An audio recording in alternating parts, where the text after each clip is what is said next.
£6.50, let me tell you, ladies and gentlemen, buys you the most epic haircut in the history of the world. I keep hearing strange noises and I'm always worried a branch is going to come down. Do warn me, will you? What's wrong? You're looking at something.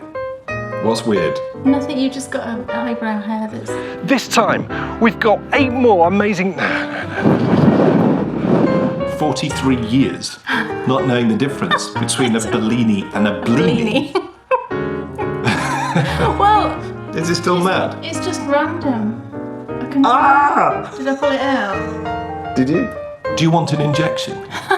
This is after she's told me I'm having root canal. Welcome to a brand new season of new adventures. Over the next 8 episodes, we've lined up... Do you know what? Yes. I think I will. Yeah, I'll opt for that. Yeah. So she gave me an injection and she said, right, you need to just go. I think that's a wrap, folks.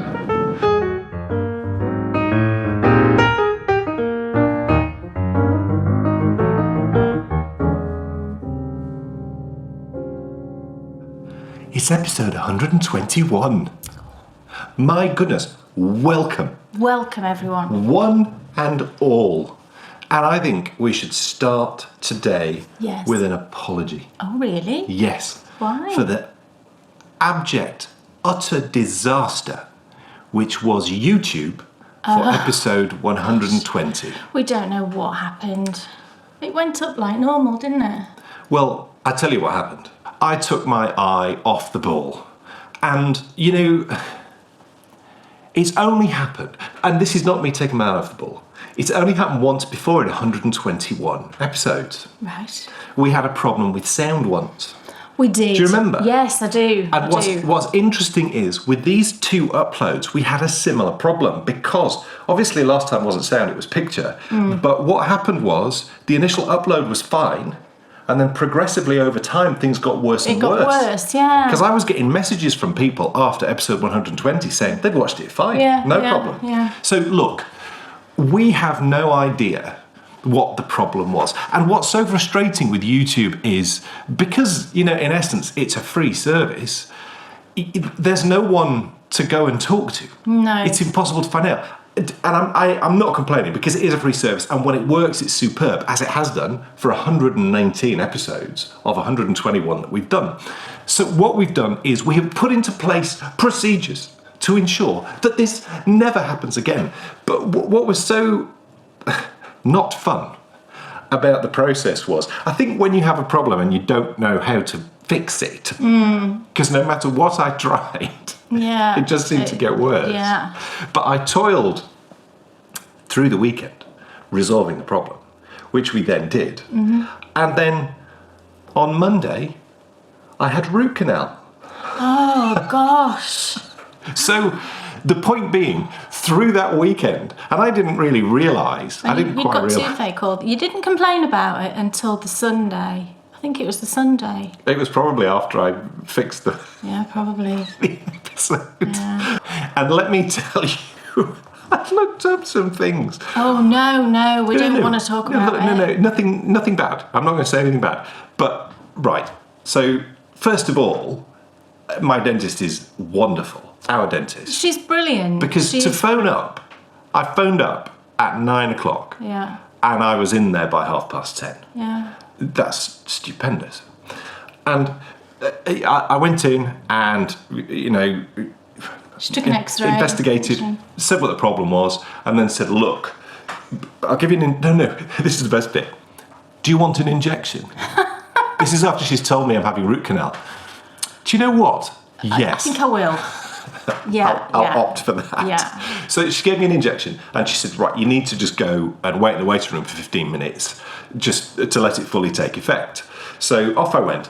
And in that time, that's when you get your phone out and you look up root canal. Oh, you didn't? Yes. I would not have done that. But what I didn't do was I didn't look at It's giving me anything. toothache, just thinking. I've had like a sympathetic toothache all week. I did not do anything dodgy that would make me feel worse. I deliberately went for something which was just going to give me the facts. Oh gosh, I wouldn't have even done that. And someone had commented underneath, and I'm telling you that this person has never had root canal, because they said, I don't know what everyone goes on about. I've had it done, and it's just like having a filling done. I was in the chair for an hour and 15 minutes, and at no point in that time were things not going on. Now, I'm not going to go into detail because I know that this really freaks certain people out. The majority of people, I would say. But what I can tell you is it's not fun. What is fun is the relief that comes afterwards. Yeah. My goodness, I did not realise how distracted I was. You've still got to go back tomorrow. Yes. To have the filling replaced that caused the problem. We don't talk about that. I'm not certain what's going to happen tomorrow, and I really don't want to consider it. No. I'm back at midday tomorrow. But look, one of the things that we said when the problem arose, but I think it's important that we say it right now as well, is look, if ever you are popping onto YouTube, you're hitting play on the Bakery Bears, and it's not playing right for you, we upload in 2 other places as well. And there was some confusion over this, Kay. Was there? Because some people thought that in the other places that we uploaded, that it was just audio. Really? Yes, but it's not. We've never done that. We have not. It is a video, and it is on iTunes, on the podcasts. So you just search The Bakery Bear Show, and it will appear. And it's also on Podbean. And Podbean is an open platform which anyone can get onto. iTunes is obviously just for Apple users. So if ever you're watching on YouTube and there is a problem, just head straight over to iTunes or to Podbean, and away you'll go. Oh, yes. Brilliant. I know. So, hopefully, problem now resolved. Apologies, profuse apologies. But today you will find the show in rather glorious. It's called 2.7K. The majority of the things that you watch will be in what's called 1080p. Right. And we now produce the show in 1440p. Right. And we're on Is it more pixels? It's exactly what it is. You see, she knows. And we're on the road. 1440p is effectively what they call 2.7K. I don't know why they call it that. Gosh! But 4K is Ultra HD, and that's where we're heading, baby. By the end of the year, definitely by 2020, the Bakery Bears will be in 4K. Gosh. Yeah, I know. It's worrying, isn't it? It's an exciting day. Is it? Yes. Right. Because last episode, we obviously debuted the very first in the brand new series of the Pudding Club, and it's been delicious. And that's my new exciting word for seeing things which look delicious. I'm going to say it's been delicious to see all these ice creams appearing. My goodness. That seems to have been the thing which has really got people. Yes. There's been some Eve's pudding appearances. There has. And I would urge, nay, demand, that you go away and you try Eve's pudding with that crumble topping. It's very lovely. It is extremely lovely. But that ice cream. But the ice cream's definitely been a winner. There's been some people trying out different combinations and putting in their own things. I had a couple of messages actually from people saying they couldn't get... Because I know that cream is different in different countries. Why this is, I don't know, because cream is just cream, isn't it, really? But it's not, apparently. And certain countries you can't get double cream, just doesn't exist. And I had a couple of messages If you got single cream and whipped it, would that do it? Single cream would work, I think, yeah. Right. Double cream is just thicker and richer, isn't it? But a couple of people asked me if they could use whipping cream. I think, to be honest, whipping cream is... I don't know what the difference between whipping cream and single cream is. I suppose, in theory, I don't think it's a lot. I remember my whips gran. Easier. Yeah. My gran used to get whipping cream and then whip it up. Yeah, and a couple of people asked me if they could use whipping cream, and I know that people have used it and been successful with it. So, you know, if you can't get double cream, then have a go with whipping cream. Why is today exciting? Because it's the beginning of the brand new season of the new adventures of the Bakery Bears. My goodness. And last episode, I said that I was not worried, nervous. Nervous. Yeah. I suppose now I've said that, I probably am still slightly, but I'm nowhere near as nervous as I was last episode. And I'll tell you for why. The reason is this. Every season of new adventures we have ever done, or favourite places to knit, there's always been a barrier in place that has stopped us to do some of the things that we've wanted to do creatively. And this episode, it's the very first time we've been able to imagine what we want to do and then go and do exactly what we imagined. And that has been the most, I've not said this to you, Kate, I feel empowered. Oh gosh, wow. And all these show ideas are now flying off in my head. Right. All these potential further new adventures. And we're not talking this season, because this season's already planned out, baby. And it's going to be epic. So it begins. And this episode is unlike any that we've done before, isn't it? It absolutely is. There's a story behind it. You're going to find out what that story is, you know, behind the whole idea of the episode when the episode starts later on in today's show. I desperately hope that you enjoy it. I really do. I'm sure you will. I think you really will. Hope so. And we're debuting a brand new piece of music, but we'll talk about that later. I'd like to ask you this. What could you buy for £6.50? Not a lot, could you? Just think about it. You could have a coffee and a muffin. You could. And it'd be gone... That would be about that, wouldn't it? It'd be gone in 20 minutes, wouldn't it? Would. If you're greedy. Yeah. 5 minutes if you're greedy. 5 minutes if you're greedy, that's true. I could easily eat a muffin in 20 minutes. If you're me or Dr. Holmes, it'd be gone in 5 minutes. I had the great privilege this week of walking into somewhere and going back in time. Because that's all I can... Was it like a TARDIS? It's all I can assume happened. It was strange when you walked into it. There's like a glass foyer. Oh, right. As you walk in, and then you walk through the door, and the music... Oh, I'm telling you, I went back in time. Because the music was Easy Lover. then... Maybe that's why it was £6.50. You did actually. But that's go my back point, in time. woman. That's my point. And then on comes The Power of Love. Huey Lewis in the News. And I was like, It was actually 1987. Yes. I was even saying, my goodness, I've not heard this in a long time when Easy Lover was on. £6.50, let me tell you, ladies and gentlemen, buys you the most epic haircut in the history of the world.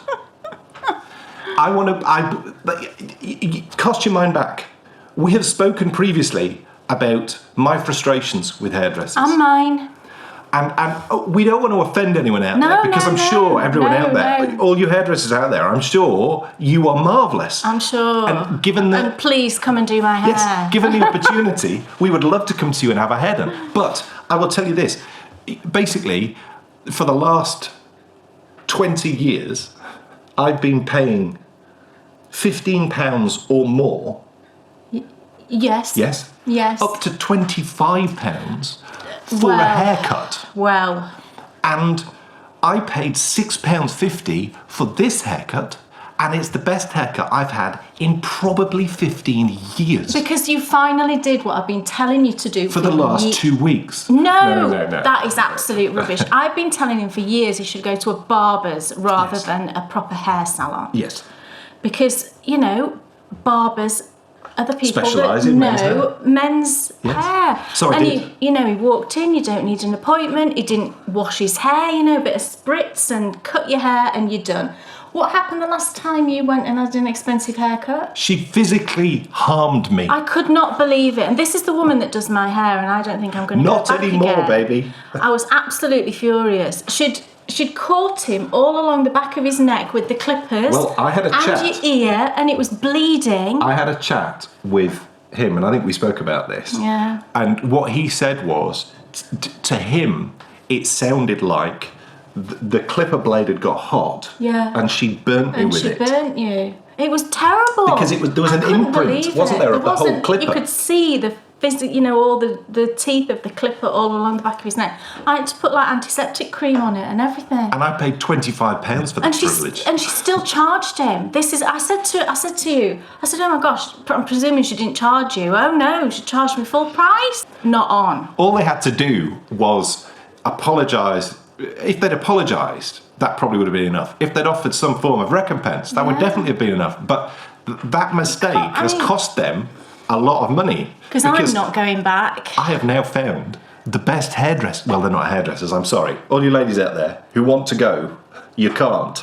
Because it's just a barber's. Barbers. What an epic experience. And I was worried. I'm going to go to the barber. I don't like change at all. Neither does Kate. No. And on the morning I was thinking, do I really need to go? I really don't know.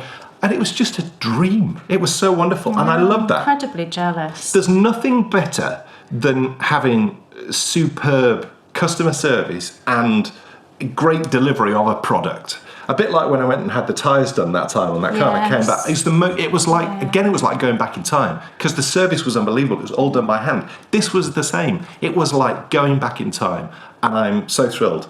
You did nothing but talk about it all day. I kept exclaiming at the top of my voice. Oh my gosh. I kept coming up to Kelly and going, £6.50. I know, I was like, oh, please stop now. I've had enough about this haircut.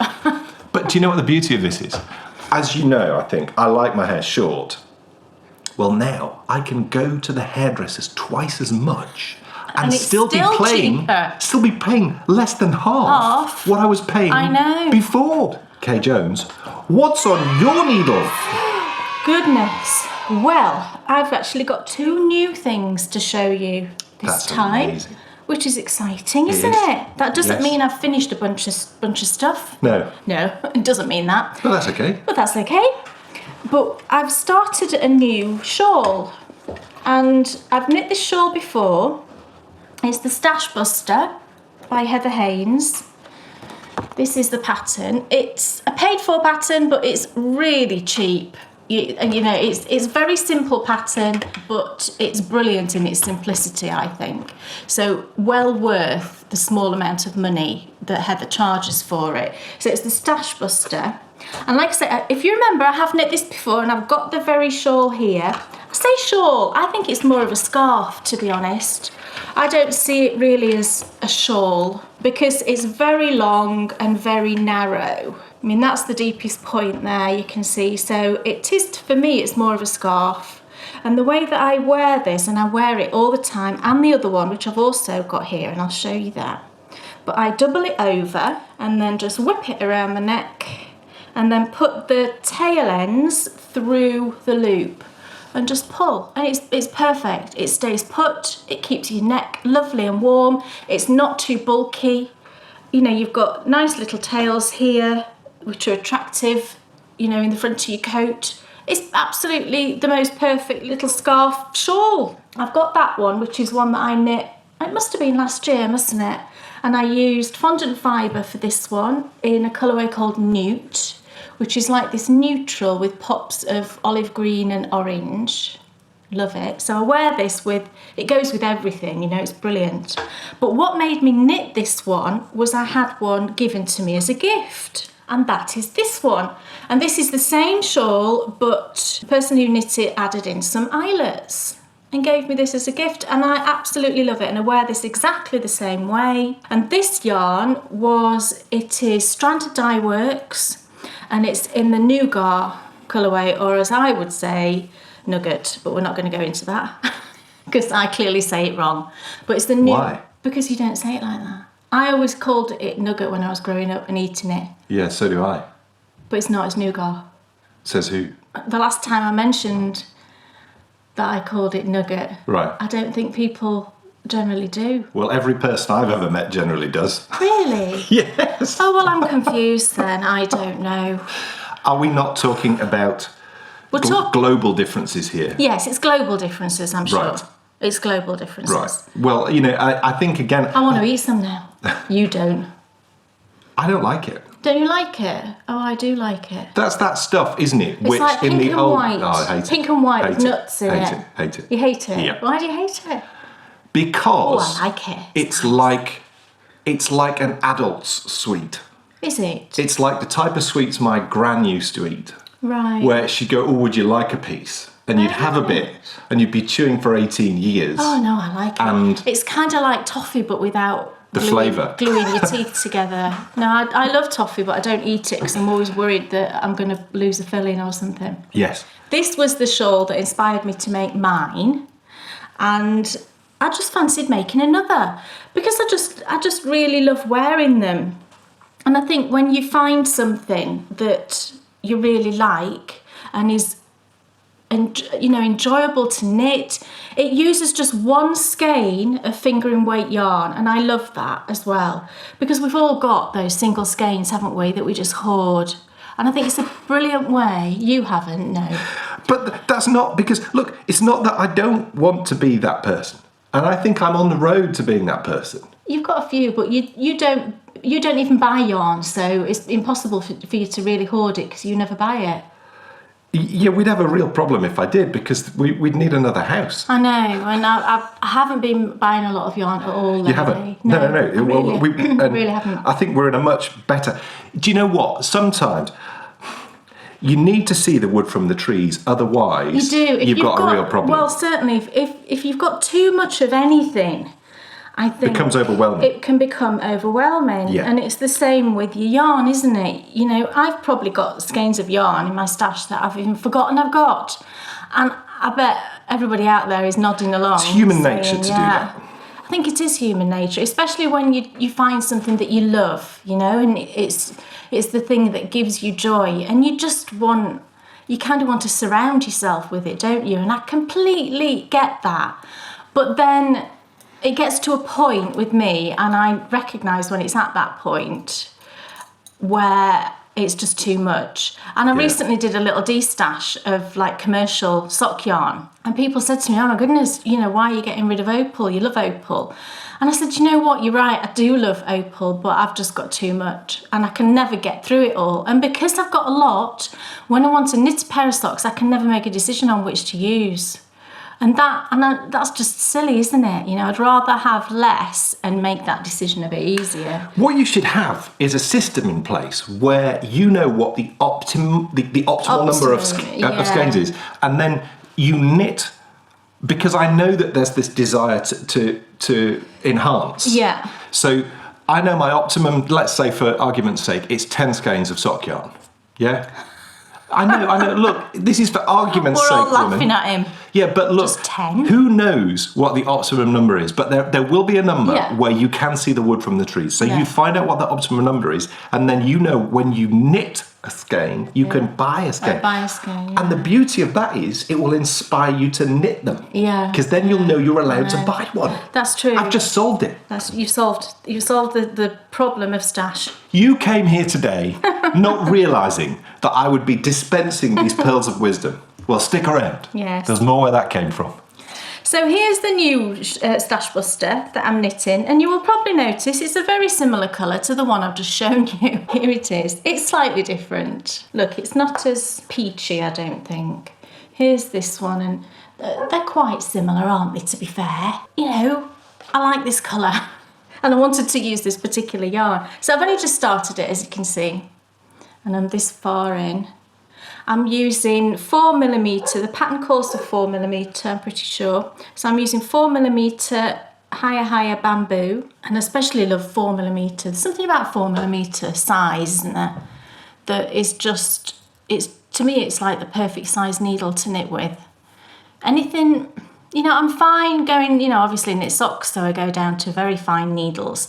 But I really love 4mm. I find it a very comforting size of needle. That probably sounds silly, but it's just, I like the feel of it in my hand. It feels right. So the yarn I'm using, it's a skein of yarn that I was given as a gift by a lovely friend. And I think it was either birthday or Christmas last year. I can't remember which of those is. But this is the yarn. It's gorgeous. It's like a soft pink with then pops of a brighter pink. Can you see there's like pops of brighter pink and then little bits of like brown on one of my hairs. Little bits of brown. It's just lovely. And it's Skein Queen, and the base is lustrous, and it's a 50-50 superwash merino and silk. It's gorgeous. And the colourway is Bellini Cipriani. Isn't it Bellini a drink? Yeah. Like peach. But then another champagne. thing of, yeah, it is. But then I also picture like Cipriani. a food thing. Bellinis. Do you know what I mean? No, that's a blini. Thank you. That's like a little pancake, There you isn't go. it? That's what I was thinking of. See? We're all learning today. Yeah, I've learned the difference. And how I've got through 43 years not knowing the difference between a Bellini and a blini. Well, Also, you'd get something very different if you went somewhere and asked for a blini instead of a bellini. could someone please? They are quite close together, aren't they? The Bellini, blini. Do you know what I mean? I think blini, is it like, do they come from Russia? Because I think traditionally they have like... And a Bellini doesn't. Salmon and caviar on, I seem to think. Oh, it sounds nice. Caviar? Yeah, I've had caviar before. Oh no, it's just salty. I've never had it, and Nice. I wouldn't ever have it. So Bellini Cipriani. Cipriani. That makes me think of like, is it? The surprise. No, It's not spelt like Cypriot, which is Cyprus, isn't it? I don't know. Anyway, that's the colourway. And I'm actually holding it together with a mohair silk. Why? Well, I had this in my stash. I bought this back end of last year. It's the Shibui Knits Silk Cloud. Can you remember how It's not cheap, that, is it? No. I was trying out different mohair silks for a particular reason, which you'll find out about later in the year. Stay tuned. And I wanted to try this one. I was curious because I've heard it spoken about so much, especially on the Espace Tricot podcast. They absolutely love this yarn. So I thought, right, I'll get one skein and I'll see what it's like. And I bought just this one. It's I can't remember, I've lost the tag, unfortunately. Oh. I know. Oh. How bad am I? Yes. It's Shibui Knits and it's called Silk Cloud, and I just got the creamy sort of colour. It's not white, it's like a creamy colour. I know that you get 330 yards per skein, which is a lot more than your sort of Rowan Kids Silk Haze. That's more like 200 and something. So that tells me that this is much finer. And it is definitely finer. For various reasons, I decided not to use this on the thing I was working on at the time. Mainly, to be honest, because I thought it was just going to be too expensive. Because it's very, very expensive. I think it's like £22 a skein or something. I could have nearly 4 haircuts for that. To me, it's eye-wateringly expensive, and I expect a lot from a yarn that's that expensive. But I had it in my stash, and I thought, right, this seems a perfect time to just hold it double, because it'd be nice. This is, the merino silk plus then this gorgeous mohair silk together. I thought, oh, that's just going to make such a gorgeous fabric. And it does, and it's very soft and it's lovely. However, to me, it's not significant enough of an impact on the finished thing, on the finished fabric. So you can see the halo. If I hold it up, you should be able to see that slight fuzz. There is definitely a halo, and you can definitely tell there's something else going on apart from the main yarn. But I think I've had some experience of knitting with mohair silk quite a lot recently. I think the whole point of it for me is that you get this very fluffy, soft, luscious fabric, and you can actually tell that the mohair silk is in there. And if somebody had shown me this fabric without me knowing what was in there, I would have just thought it was a single yarn, that maybe the yarn itself had a little bit of mohair in it, and that's what was making it look fluffy. I wouldn't have instantly thought that it would have been held double, because it's much finer, it is a much finer yarn. And maybe that's why people like it. And then I thought, well, maybe I'm being harsh.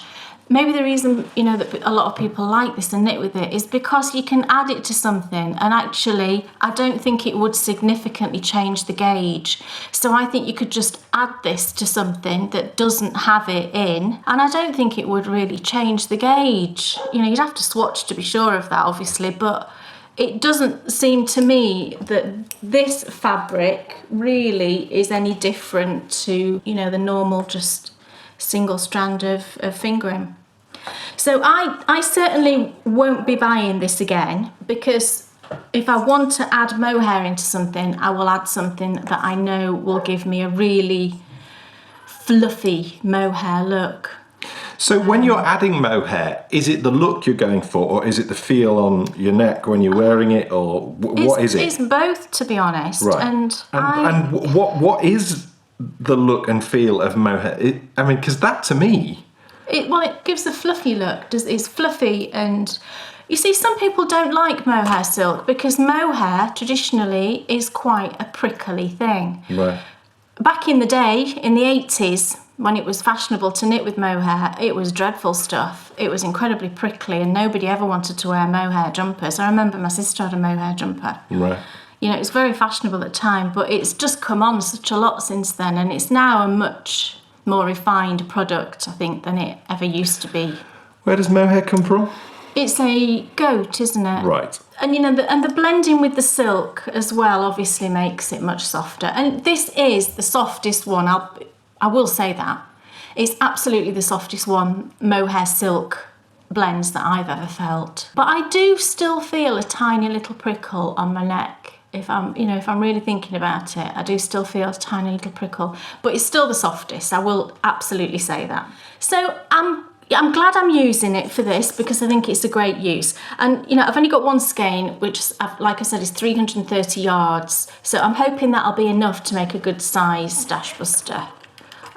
I think it will be. But if I don't think it's quite big enough when I run out of this, I might even just carry on with that by itself because I don't really think you'll be able to tell that much difference. So, yeah, so that's the stash buster, which I'm very much enjoying knitting. It's a lovely knit, and I look forward to having another finished little scarf. Excellent. Dan Jones? Yes. What's on your needles? And if you don't take that horrendous cable tie off that hat... This is going to be my new range of notions. I cannot believe you did that when Reduce, I've got a bazillion reuse, stitch markers. Recycle. That's my motto He in absolutely shames me by using... What is it? It's a cable tie. Look, I was in a position where I'd used all my stitch markers, and it would have meant... You couldn't be bothered getting off your rear end and going and getting a decent one. It would have meant me climbing down at least one flight of stairs. Oh, dear. And I wasn't prepared to do that. And there it was sat there looking at me, and I thought, do you know what? I can craft that into a rather useful, and dare I say, pretty stitch marker. It's not. I think it's so ugly, it's beautiful. Now, before I show you this project, I just want to cast your mind back to the beginning of my whole colourwork journey, which was last year, which of course I covered in full in the journey to the centre of the yoke. And the plan with that was to knit lots of colourwork projects leading up to the finished solio, which of course I did. And the first colourwork that I did was the split back snowflake hat, but then where I sort of cut my teeth on colourwork knitting was with the Mon Ami. This year, I'm just notching up the difficulty just a tiny bit. The hat, which is taking the place of the Mon Ami, is the Clayoquot Toque. And Toque. Hat. It's the Clayoquot hat. Look, this hasn't come out how I wanted it. Really? Yes. Oh, why? But I think we just need to just pause and go, look, this is the first three-stranded colourwork knitting I've done. Three-stranded? Yeah, there was three strands going on there. Oh, in one row, you yes, mean? Yes. Oh, right, okay, three colours, you mean? Three colours, yeah. Also, well, I'll show it to you. It's just too big.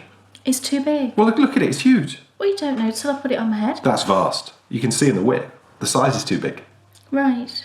But that's fine. It might be all right for Bryony. It's really pretty, look. It's really pretty. I want to try it on. I don't know that it will want be to too try big. it on. I don't know that it'll be too big.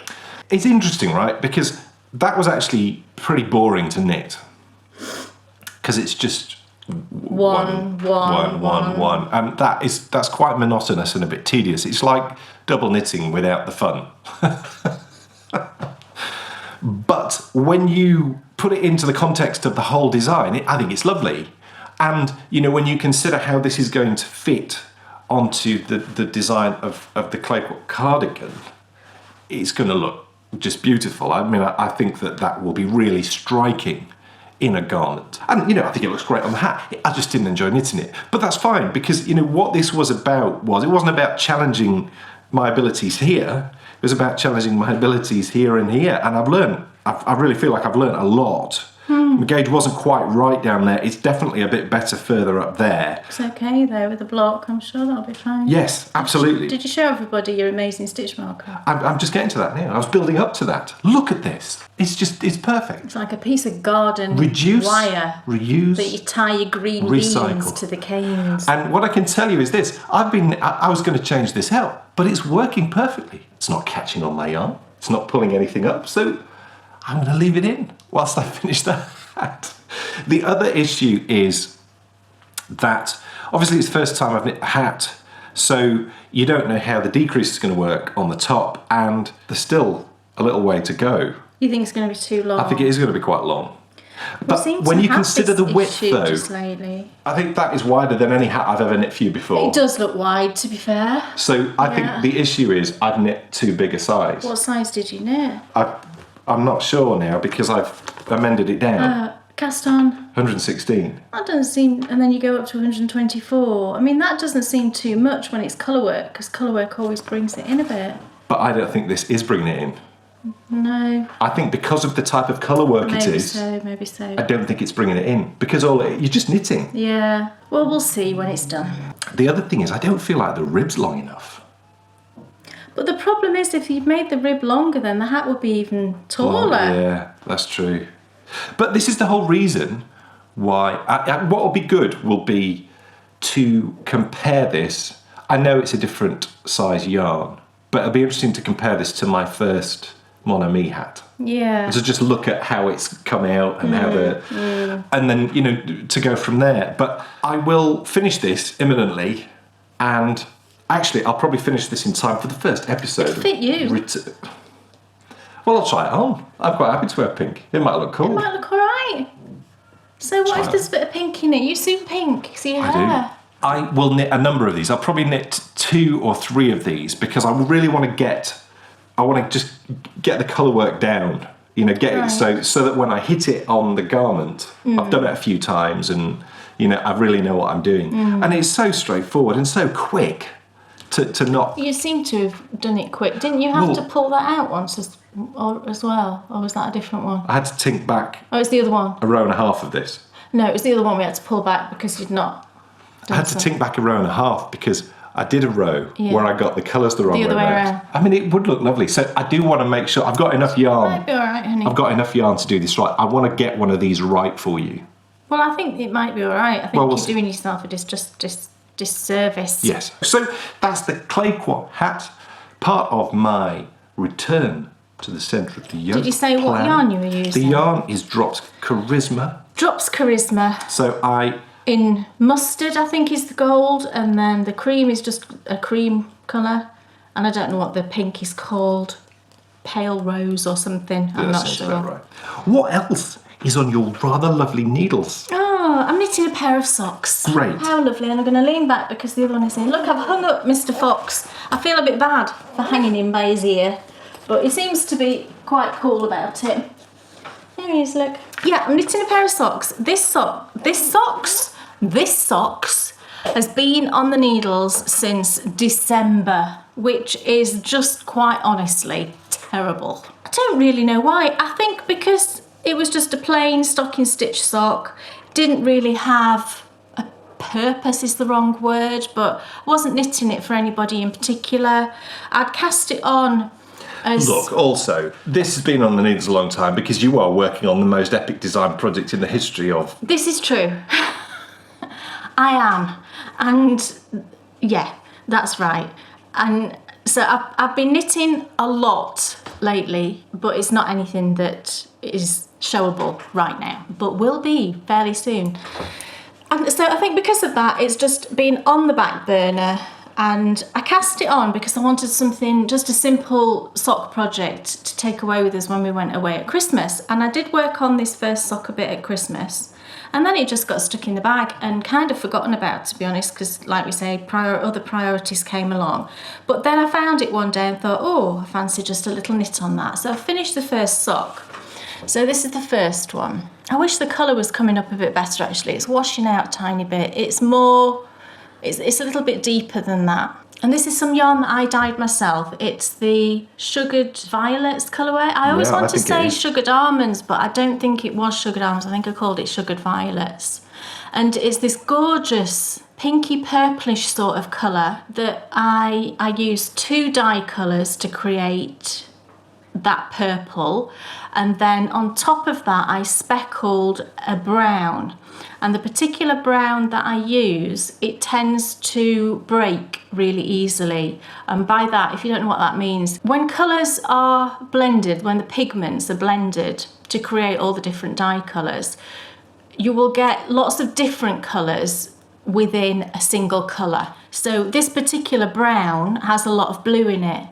And when you speckle, it does tend to break really easily. And I love that. When I discover a dye that breaks really easily, I do tend to use it quite a lot for speckling, because you get multiple colours just from one speckling. So you can see the colours are like chestnutty and blue are the speckles, and I just love it. So first sock is done, and I used all my little neatening techniques that I now use, and I'm including within the Scrappy Socks tutorial that I'm in the middle of doing. It's ongoing at the moment. I think we've just had part 2. Part 3's coming next week. Right. So it includes the way that I join in the round. You've been marvelling some people with that. Oh, really? Yes, I've forwarded on some messages from some viewers of part 2 of that series. All right. They were Brilliant. One person in particular was worryingly excited about it. Which is great. Well, no, that's great. I was just trying to find. I was really excited about it. I was trying to find where the join was, and but that's actually the beauty I'm of this. struggling. It's there. I need to learn how to do this. And this hasn't been blocked yet, but here is where it's joined, where you can see the crease actually, the magic loop crease. So there's that. There is picking up in the gaps to stop any holes. There is another technique I use that neatens up the loose stitch you get on the second side that you pick up. So that's in there. And then I use my umbrella toe. So I'm working on the second sock now. I cast this on not that long ago actually, but I've just been having this as bedtime knitting. And I've been knitting about maybe an inch every night, which I think is okay, isn't it? So I've got the second sock on the go. I'm using 2.25. So that's just one colour that's just broken. Yeah. That's amazing. It is amazing, isn't it? I mean, that is amazing. I love this colourway, and it's just my perfect kind of speckle, I think, as well. Yeah. It's just evenly distributed speckles. The whole skein is one colour. This kind of, it's a little pet peeve of mine, I think, with hand-dyed yarns, and sometimes it can't be avoided. But I think depending on your dye method, you'll sometimes, I see it quite often where somebody's knit a pair of socks and one sock is either much more speckled than the other, or it's a deeper colour than the other. And I'm not a fan of that, if I'm honest. So yeah, I'm working away on that. 2.25mm, 64 stitches, just a plain old sock. And I say a plain old sock, and I think that's maybe why this has just been on the back burner, because you just kind of sometimes think, oh, you know, I'll work on something else that's got a bit more going on kind of thing. But sometimes actually a plain sock in a pretty yarn is just the job, isn't it? It's just what you need. And this seemed to be just that perfect kind of relaxing knit. And I think I'm actually going to give these to someone as a gift. Cool. I think that'll be really nice. I've got someone in mind that I think will really like them. So as it's a special day, because we are returning for a brand new series of new adventures, I thought that today would also be, because I get a lot of people asking me about this. They say, do you still double knit? Well, the answer is yes. I would never stop. What I don't do is I don't do it a lot. And the reason for that is it's, I think, quite self-indulgent. there's nothing wrong with that. No, of course there isn't. That's why I do it. You know.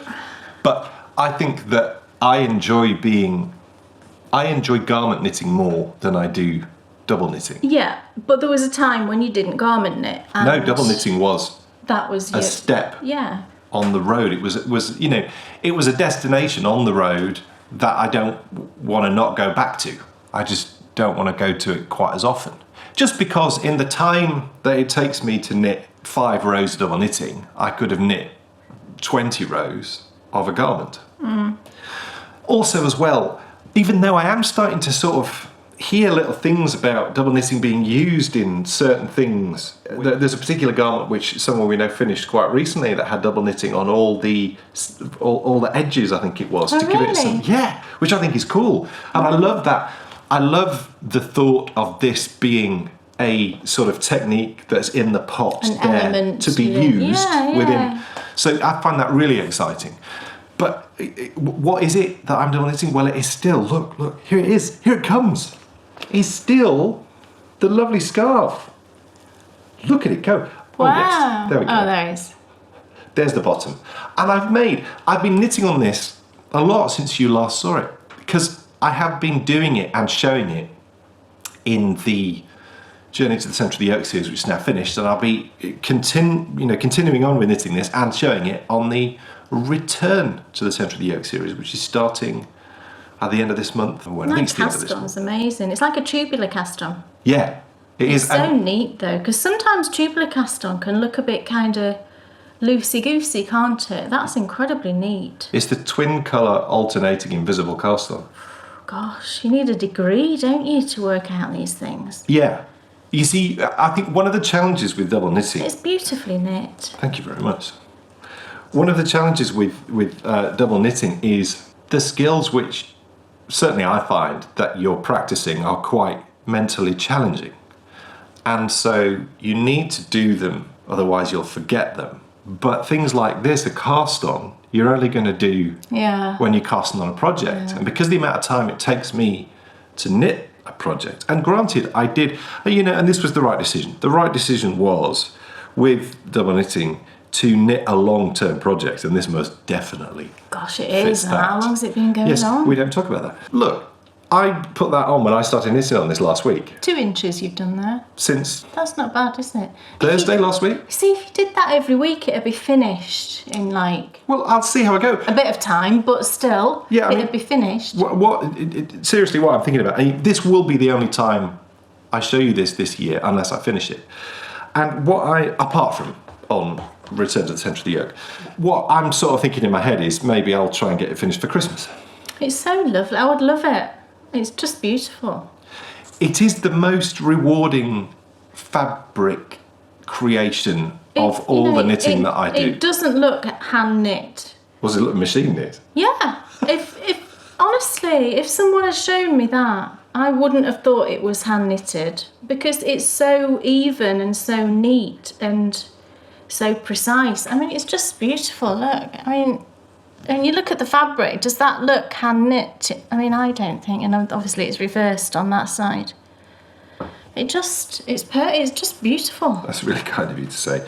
It's such fun to do. It really is great fun to do, and I've found that by structuring when I do it, I get more enjoyment out of it than thinking, oh my goodness, I've really got to get on with this. By just sort of doing it when I want to do it and making sure that I do all the other things which are important to me, I've enjoyed doing this more actually this year than I have at any point. Right. Which is just tremendous. That's really good. It is. And Which design is it? Of it's the Nathan's? piano number 1. Right. It's by Nathan, Sock Competition. And what I enjoy the most about it is, literally as you're knitting it, you're like, my goodness. It's lovely. That's such a lovely thing. I'm obviously knitting 2 garments at the moment. And actually, while I'm knitting them, you think, oh yeah, that's nice.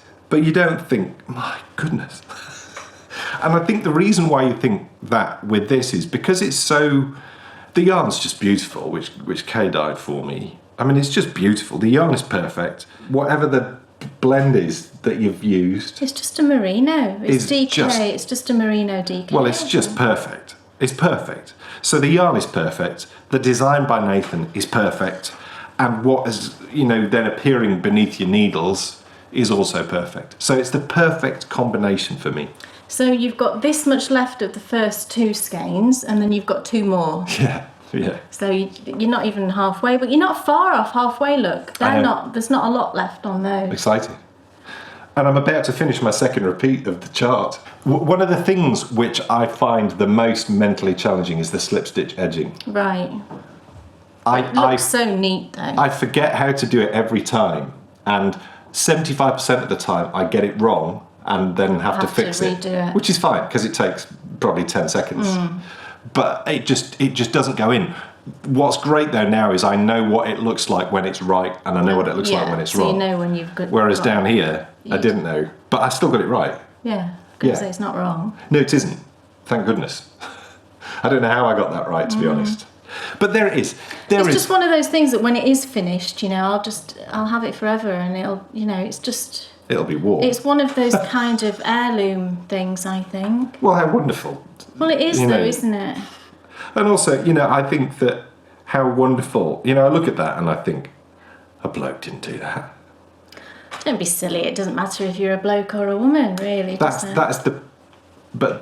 I can't think what the word is. Stereotype. That's the stereotype which the world still portrays. True. Yeah. To this day, a bloke didn't do that. Yes, he did. Yes, he did. And to be honest, you do it. I mean, you are doing that a billion times better than I could. Yeah. Well, that's not strictly true. If you set your mind to it, you'd be able to do it fine. I probably just like you would too. Yeah, I probably could. But I guess it's got to be your thing, I think, doesn't it? It does have to be your thing. You have to have a desire to want to do it. And, I think the thing which you have to accept, it's going to take you time. That's the thing which everyone, there's a few people... I think that's what would do me in a bit. Yeah. There's a few people I know who've got different projects on the go, and, all of them say... There's a lady in our patron group who's knitting. Is it the Il Barato? Yes, beautiful. Oh my goodness, that is amazing. Yeah. That's another one of Nathan's designs, and she's just absolutely going great guns on it. It is, because it's so addictive. It's a really beautiful thing. It looks kind of like a really beautiful rug that you would see in Morocco or something. It's just gorgeous. It's artwork. It really is what it is. I mean, that's what that is. It is the design which makes it artwork, and it's a joy to do. But you've just got to approach it in the right way and not expect too much. Yeah, and be prepared for a lengthy project. Yeah. What else is on your needles? Well, the last thing I've got to show you today, this is entirely Joji Locatelli's fault. That I've started this, and I've just noticed I've got a bit of a drop stitch. I have to say, I need to sort that out. We've just published the latest edition of Knitability, our magazine, issue 18. We have the most wonderful interview with a lovely lady called Randy, who produces the most amazing colourwork designs ever. Just stunning designs. They are. So that's out right now. But in the next issue of Knitability, our people spoke to her people. And we've managed to arrange an interview. Kay is interviewing Joji Locatelli. Joji Locatelli. In the next issue of Knitability. Gosh. My goodness. How thrilling is that? It's unbelievably thrilling. But, considering how busy she is and everything. I know, we're just so pleased that she agreed. Well, at the time, made the time to do it, which is just great. Yeah, it gave us the time to do it. That takes nothing away from issue 18, which is out now. Yeah. And you should check out Randy's designs. Randy K designs. They're beautiful. They are. If you like colour work, and I've never seen any of her designs. I was trawling through, looking for colour work. Really beautiful. But this, I was watching Joji's latest journal. She did it with her mum, and it's really sweet when she does them with her mum because they're so nice together. It's just such a nice relationship that they've got. But she showed a blanket that she'd just started, and it was kind of like talking about indulgent things. I think she was talking about this blanket as if it was quite an indulgent thing because it was something that she was doing that was just for her. It wasn't work. It was just something she's wanted to do for years. And what she's doing is just a garter stitch blanket, but she was holding 3 strands of fingering weight yarn together at the same time, and hers was going to be all shades of grey because she uses a lot of grey in her designs and she had lots of leftovers of that colour. She's knitting like 2 panels that are about this wide each, I would guess, and then sewing them together. Well, you can imagine what I thought. I was like, oh gosh, no, you can't do it, you can't do it. How many blankets have I got on the go? 3? Oh, it doesn't matter. 3 at the moment, and then I thought, oh, do you know what? I just want to do it. And of course, I wanted to do it in sort of pink shades because I've got lots of pinks. But then I've also allowed in pinks going into purples and pinks going into peaches, just to give it a bit of variation. And I've cast on. So it's, like I say, it's 3 strands of fingering weight yarn. And I cast on the same number of stitches that Hoki said she did, which I think was 96. I think that's what she said. And she's knitting hers on straight needles, because as you probably all know, that Hoki prefers to knit on straight needles. So I'm guessing that's why hers is knit in 2 panels, because that's kind of the maximum number of stitches that you can get on a straight needle. So knitting it in 2 panels makes sense. But I kind of wanted to do the same thing. So I cast on the same number of stitches. I cast on 96, 3 strands of fingering weight together on 6mm needles, which again is the same as what Hoki was doing. The only thing I'm doing differently is I'm slipping my edge stitches. So I've created like an I-cord on each of the edges.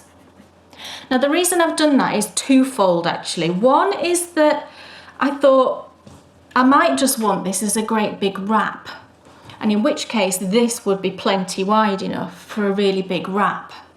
So if I do a pretty edge, then I might just, knit this panel and think that's fine. I'm going to leave it at that, and it's a lovely cozy wrap. If I wanted to then knit another panel, what I'll do is I will pick up this, long ways and then knit the panel that way, so that you've just got a difference in texture. You've got garter stitch going one way and then garter stitch going the other way.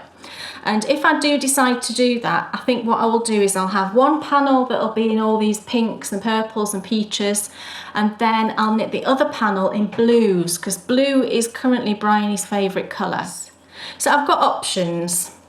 So it's just garter stitch, and I say just garter stitch, but it's not, is it? Because it's beautiful, and 3 strands together is just so squishy and gorgeous. Oh my goodness. So you can see I started here with including this really bright pink, and I've got more sort of softer shades. But the bright pink, I've got my bag of minis, and not even minis, they're leftovers. But the bright pink is this one. And this is a Madeline Tosh. It's another one of those skeins that's got the glitter in. Do you know the one that I just used for the hat? And it was Tosh Merino Light with glitter. And this is another one of those skeins. Now, did I keep the label for this? I thought I did. So this one is Voodoo, is the colourway. And I bought this one at the same time as the darker coloured one, just because I thought it was gorgeous. It's bright pink with speckles of blue and gold and orange. It's gorgeous. And it sat in my stash, and I thought, it's beautiful, I love it. But then I thought, do you know what? I don't think I'd wear a colour this bright, either on my head or around my neck, because it is really bright, and I'm not really in terms of accessories, I don't wear colours this bright. So then I thought, well, this is perfect. I'm going to use it in this blanket. So I've knit a section at the bottom here, and then I'll keep dotting it in, just so that I use the whole skein. And I think that's a great use for it, because I get to look at it, because it's beautiful, but it's not something that I will feel is too bright, for outside wear kind of thing. So I've just sort of gathered together loads of different yarns that were in that kind of pink and peach and purple range. What I'm doing is, at the moment, I'm holding these 3. You can see I've nearly finished these 2. This one is Wool & Vine, and it's the yarn I used for my Drippity Drop socks. This one is Lay Family Yarns, and I used this for one of my Miss Potter Sock Club socks. And then this one is Fondant Fibre, and it was just half a skein or so that I had left over in pinks and greens. So each time I run out of a colour, what I'm doing is just magic knotting the next one in. So it gives this kind of gradual effect, because you're only changing one strand of colour each time. I'm not sure how Hoki's doing hers. I don't think it's that way, because I did see some ends here, so she's not magic knotting, I don't think. The only time I couldn't magic knot is when I was trying to magic knot in with the Tosh Merino Light, and it didn't work, so I just wove them in on that one. But where it's a multiplied yarn, I've just been magic knotting, because you can't see it in the thick garter stitch.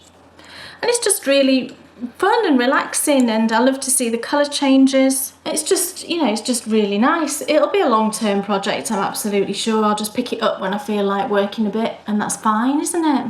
There's no rush for these things. So really enjoying that, and thank you, Hovey, for the inspiration to do that. And for allowing you to do it, because you asked her permission. I did ask you're a good girl. I did ask her. I said, do you mind if I copy you? And she was thrilled. She said, no, of course not. I don't mind. So that was really kind of her, so thank you. Have you finished? Yes. Thank goodness. This is it. I'm not going to waffle at all. All I'm going to say is this. Get your popcorn, turn down the lights. Oh, I'd like some. Switch the volume up to medium. I hope we're not on the big screen. And get ready for one of the most... Well, go away and watch.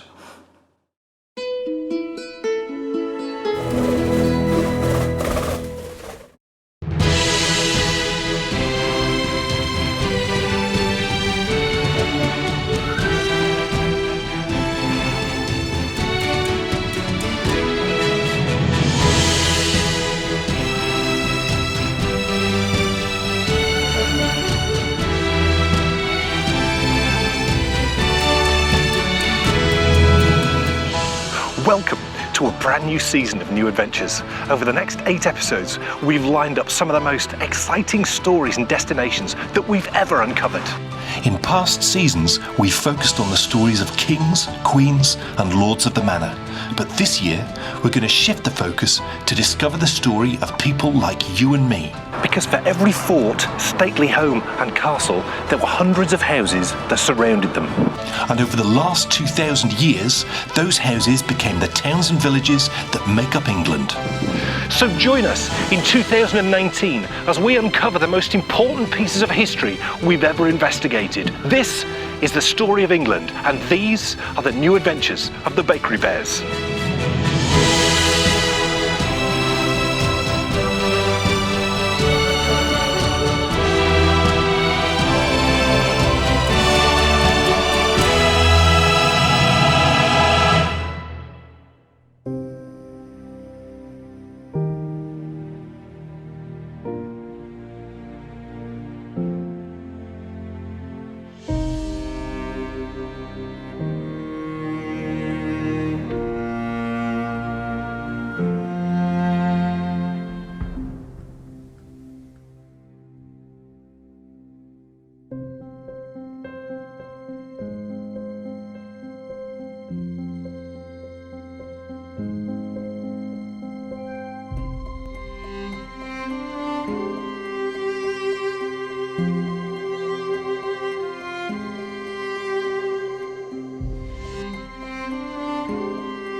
We start this series with a story of absolutely epic proportions that's been many years in the making.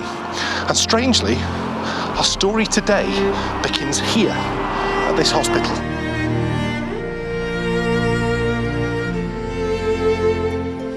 This is where I was diagnosed with cancer.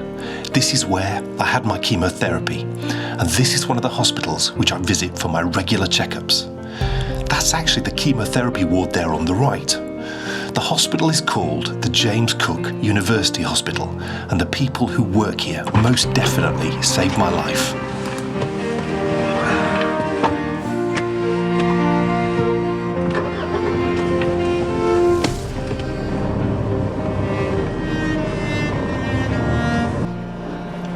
So I suppose it goes without saying that I feel a huge amount of gratitude to that building, and in a funny sort of way, to Mr. James Cook.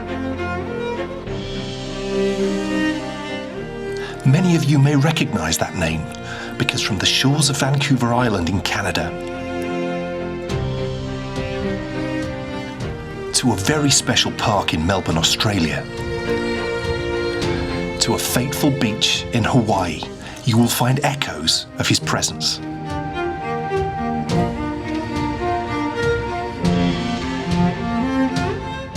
So the question is, what made him so important?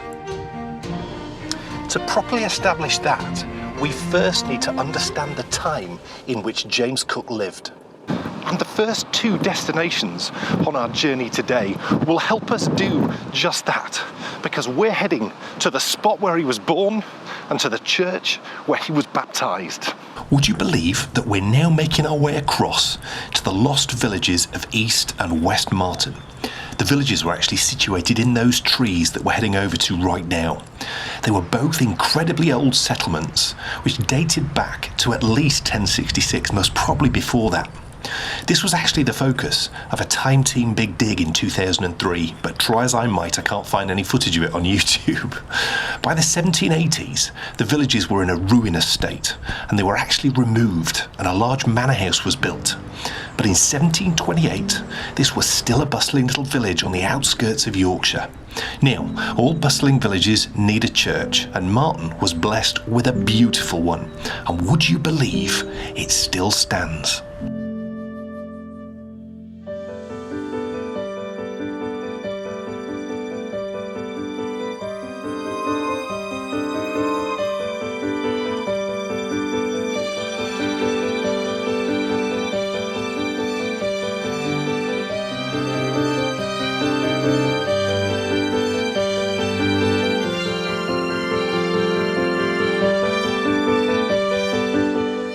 This is St Cuthbert's. It lies just a couple of minutes up the road from the hospital. And what I always find so fascinating is 1728 sounds so long ago, doesn't it? St Cuthbert's was built around 1100, so even then this church had already been serving its congregation for 600 years. I love the fact that, if you think about it, its congregation would have looked on it in the same way that we do today, with just awe.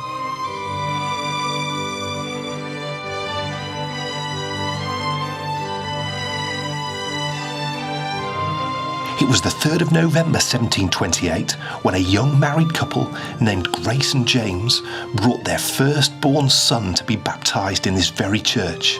They named him James after his dad. Life expectancy at that time was just 35 years, and most people never left the villages in which they'd been born.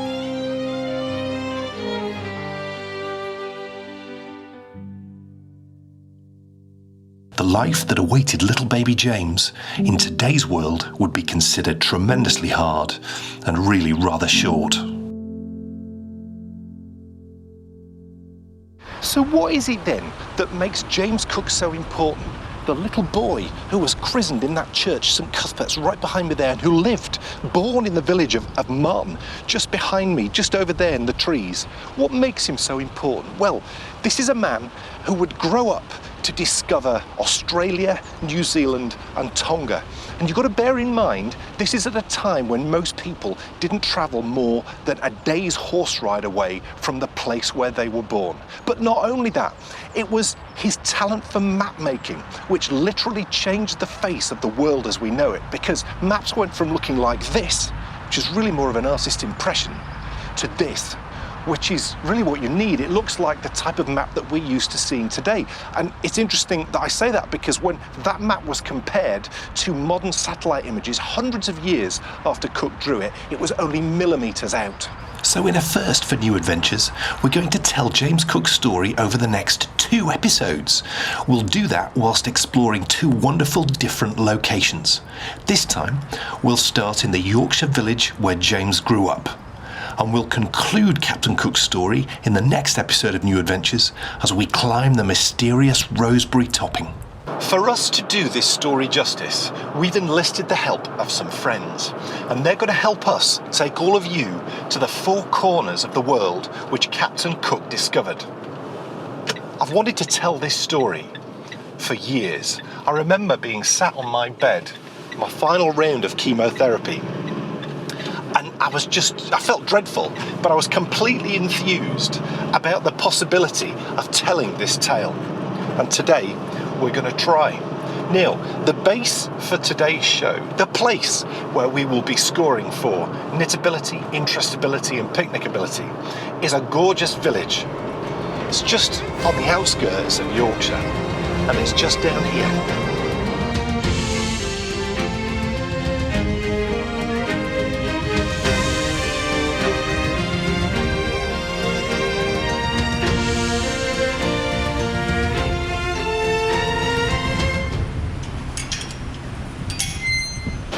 Welcome to the absolutely gorgeous little Yorkshire village of Great Ayton. And let me tell you, this is a place quite unlike any other. It has 3 churches, a restaurant, an ice cream parlour and 3 coffee shops. So there's literally loads for us to get our teeth into. Great Ayton has been here for over 1,000 years. How do we know? Because it was listed in William the Conqueror's Doomsday Book in 1086. Its name derives from the Old English O Tun. Tun meaning farm and O meaning river. So we can be fairly certain life will have started here, most probably with the building of a farm. Simple dwellings will have been built for the farm workers, and as the years progressed, that farm by the river was most probably considered great in size. So in 1736, aged just 8, James and his family moved to a farm just on the outskirts of Great Ayton, Airy Home Farm. His father had been employed as a herdsman. Work was really hard because there was no tractors. It was all done by hand. James's job, though, was to go and begin his education, and he did that at the Postgate School. This is the path he used to walk along to the schoolhouse, which still exists to this day. Let's go take a look.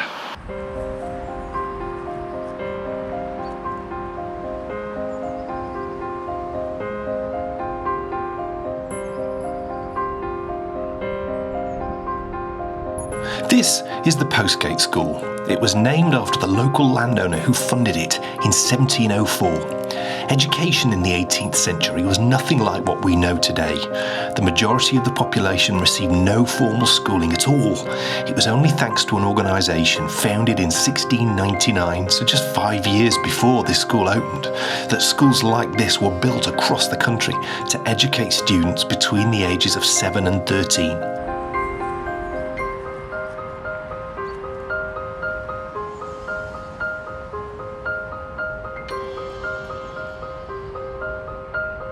James Cook attended Postgate for 5 years, and at the age of 13 he left school to start work for his father, who'd been promoted to farm manager.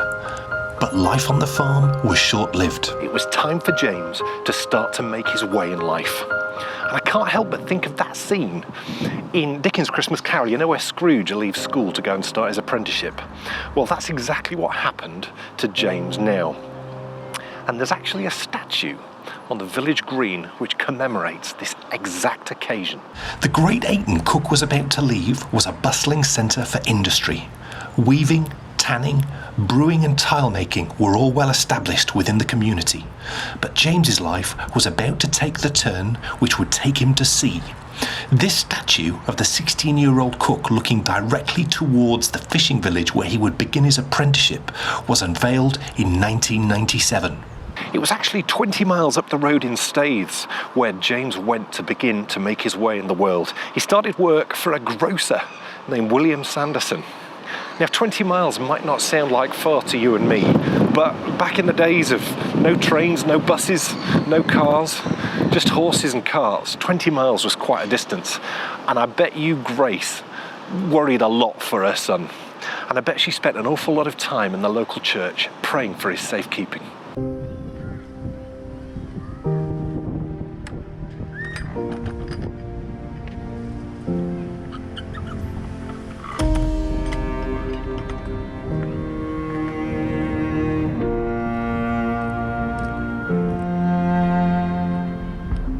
So here we are. What a stunning building. Oh my goodness. I mean, you can tell how old it is because the lack of towers and also the size. There's no electricity actually in there at all. And the church, it's not been abandoned, but it just got too small for the parish. So they actually built another church just over there, which is actually, it's in sight. But this was the Cook family church, exactly this building.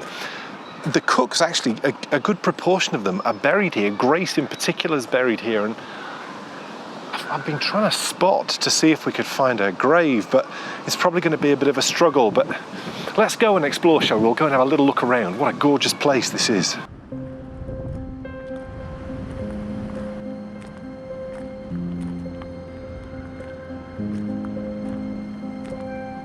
This is All Saints Church. It was built around the time of the Norman Conquest, and it was here that the whole Cook family worshipped. The only additions to the church since it was built around 800 years ago is the porch that we're looking at right now. While services do still take place here, the church was actually replaced in 1876 thanks to an ever-growing congregation by the much larger Christ Church, which you can see here is just a stone's throw away. Back in 1748, sadly for Grace Cook, James's mum, his life at Staithes was short-lived because her son had become entranced by the sea. Within 18 months of leaving Great Ayton, he signed up as a merchant navy apprentice and began working on ships transporting coal to London. Ever a God-fearing woman, we can be sure Grace would have spent many hours here offering prayers for her firstborn son's safety. What an absolutely... It's a breathtaking place, I'll be honest with you. It's quite a windy day here. We're, in the midst of Storm Gareth, and everywhere I've been has been really blustery and tricky to film. But here, it's perfection. After all that exploring. And I'm feeling quite tranquil. I think it's time that we checked out Great Ayton to see if they can offer us a lovely place for a little knit. Well, oh my goodness, it really does have loads of great places to knit. I hope it's not too windy though. That's the only thing. We're right in the middle of Storm Gareth and it is rather frustrating, and I seem to be sat. Oh no, it's not too bad. Yes, I am knitting my lovely colourwork hat and it looks great in this light, I've got to say. And it is just, it's the most quaint place ever. Because there's like countryside just over there, there's like the churches, the Suggett's ice cream just over there, there's the schoolroom just over there, the house where Captain Cook lived is just a 2-minute walk, it's really no distance at all, and then there's these lovely waterfalls. It's absolutely gorgeous. Now, interestingly, you can't get to the farm. Airy Home Farm is the place where Captain Cook moved to with his family. And his dad, James Cook, as well, James Cook Sr., had been employed as a farmhand, and they couldn't work out where they'd lived, because obviously, farm buildings keep hearing strange noises, and I'm always worried a branch is going to come down. Do warn me, will you? Anyway, a photo was found at Airy Home Farm. This photo, actually. And the guy in that picture is a guy called Bill Martin, and he was the tenant farmer at the time. And on the back of that picture, it said that this was the site of where the Cooks lived. And so what happened was, there was an archaeological dig. And initially they didn't find very much, but then they started to find things. They found roof tiles, and they found a floor, and they found a fireplace, which I think is just amazing. And, they can't be certain, but when you consider the photo with the guy, and people back then, they passed down stories, didn't they? So, the chances are, these are the photos, that lintel that you just saw, that fireplace that you just saw, will have been where James and his brothers and sisters and his mum and dad would have sat at the end of a day, and maybe they'd have sat there and knit. Grace must have knit, mustn't she? She must have. Back then, she'd have been knitting them socks and all sorts. For knitability, it's going to score highly, because this is a lovely spot, and there's loads of seats, right the way through Great Ayton, and it's dry. It's a lovely view up there. There's loos not far away. I can't fault this, folks. It's going to be a 10 from Len, a 10. But yeah, I think it's just fascinating that, an archaeological dig was done up at Airy Home.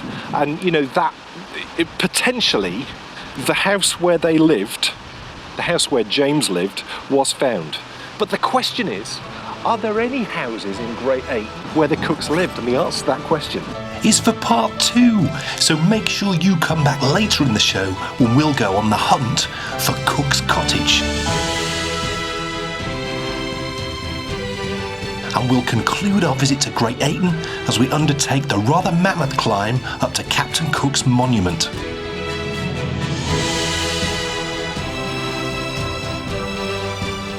So make sure you come back for part 2. We'll see you then.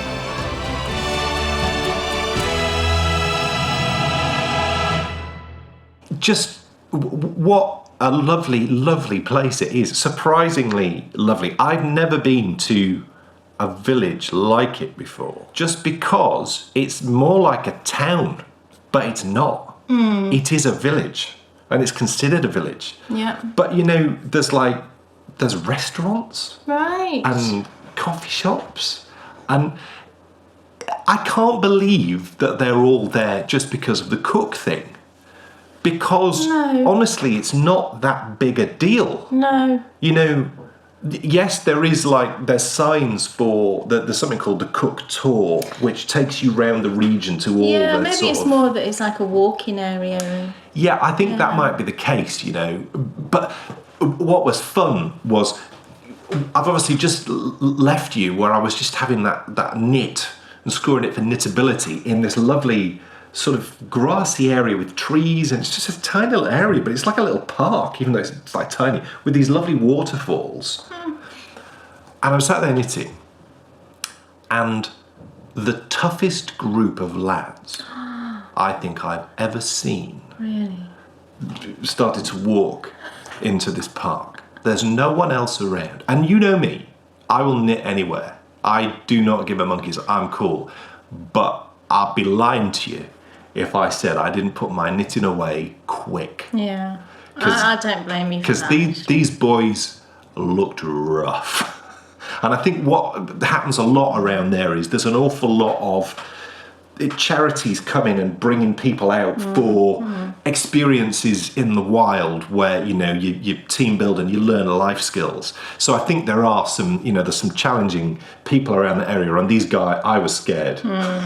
Especially when you're not in a very public place. Oh, there's no one else around. I could have been well and truly taken care of. And these were all strapping 25-year-olds. Yeah, I'd have done the same thing. Yeah. I wouldn't have been so bothered if you were there, but I just thought, they see a guy like me sat there knitting. They're going to make presumptions. I'm going to be in trouble. Yeah. But my goodness, what a gorgeous place. And we will be back later. Oh yes, when I'll be sampling, I'll be going on a quest to sample a local delicacy made by Bertha since 1920. That's a great name, isn't it? Do you know, there are names which are just not used anymore. No, I wonder where. I don't know of any Berthas. Have you ever met a Bertha though? No. No, I haven't either, and I'm disappointed about that. I am. I want I'd to know love a Bertha. Do we have a viewer called Bertha? Oh, that'd be so nice if there was please somebody come, out there called Bertha. Please come and introduce yourself. Come and say hello. In the Ravelry. I think it's a great name. Did you hear our new piece of music? Now, for those of you uncertain which that was, hopefully you will have spotted it immediately, but it was the first piece of music that played after the theme tune, after the introduction in that first half. But you will hear it immediately when we go back for part 2 later in the show. That piece of music, once again, composed by my stupidly talented brother, who is, or should I say was, yesterday, he played piano at the Special Olympics, which are going on at the moment in Abu Dhabi. Kiala Settle from The Greatest Showman sang "This Is Me," the big song, and he played piano for her yesterday in a huge stadium in front of 50,000 people, and also obviously it'll be watched by millions of people. Yeah. Unbelievable. You were Skyping with him, weren't you? I was. Yesterday, and he was just beyond. You came off the Skype and I said, "Oh my goodness, he needs to calm himself down." Well, I told him. I hope you heard me say to him. I said, "Just relax. I said, just relax. Play it cool." It was an excited. It's so great though because But gosh, Dom's background was like so many of us in life, like we were. You get streamlined in life into what you think is what you should do. But he went, hold on a minute. And he's toiled so hard for years. Yeah. And he's such, as you've heard, so many of the lovely pieces of music that we're just so lucky to, to have him and to call on him, whenever we want anything new. And he did the music for a lot of for the opening ceremony at the games, and I'm presuming the closing ceremony as well, because he's been there. Well, I think that's what this Kiala Settle thing is. Yeah, it might have been the closing ceremony. Yes. Yeah. And before, I think Kiala Settle is closing it with "This Is Me." Right. We'll be back later for part 2, but that means it's now time for us to find out, Kay Jones, what's off your needles? This won't take long. I do have something off my needles. I love these. I love these too, and I'm going to show them without the blocker, it's like actually, because It's Fate. Why is it Fame. Fate? Fame. Oh, Fame. Yeah. Right. Oh, do you know what? I looked up Fame. We've just been watching Glee. Oh, yeah. Kay still is. Me and Bryony are watching Glee. And Never watched it before. I told Bryony about Fame. I mean, I used to watch Fame Sunday night, wasn't it? Kind of, it's kind of like Glee, isn't it? But Yeah. back in the day. So I thought, oh, do you know what? That was brilliant. I'll look it up. It's not quite as good as I remember No, it. I can imagine. I thought, I remember High Fidelity. So I called that up, and it really was a bit dated. And Bryony sort of watched it for about 5 seconds, and then just moved on. Wasn't Not very slick. interested. It's funny, isn't it, how your brain remembers certain things in slightly. Although I'll uphold to this day, if they reran Chips, it would still be as good today as it was. Absolutely, Chips was brilliant. I want hair like Eric Estrada. Gosh, really? No. That was very bouffant, wasn't it? What a Quite man. big hair, wasn't it? What a man. Yeah. Of the time. He was my favourite. Out of the two of them, I preferred the I like the other dark one. hair. You preferred the blonde fella? Yeah. What was his name? Can't remember. Oh. But I did prefer him. Right. Because he used to wear... Oh, they both wore the cool glasses, Oh, which yeah, you really yeah, liked yeah. me wearing. Aviators. Yes. Yeah. So yeah, I finished a pair of socks, and it's the socks that I was knitting for our current knit along. Now that's what I call music. No, it's not.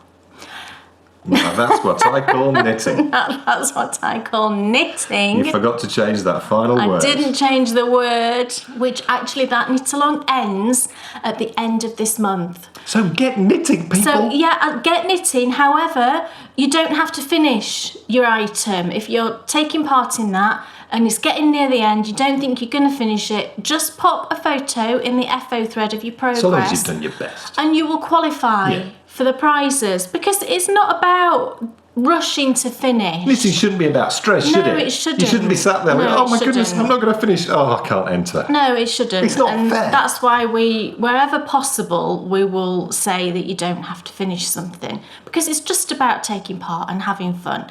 So get your entries posted in the FO thread before the end of this month.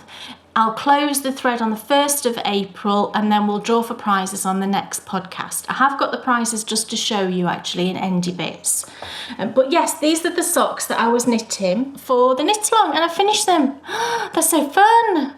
And the reason I'm showing you off the blockers is because I just love these ribs. Yeah. And I love how they look when they're all scrunched like that. I have blocked these, but I popped them onto the blocker when they were wet, just for like half an hour, and then I took them off the blocker and just let them dry as they were, because I love the cuffs, I love the long cuffs, and I don't know that I ever want to wear these socks because they're too lovely, I think.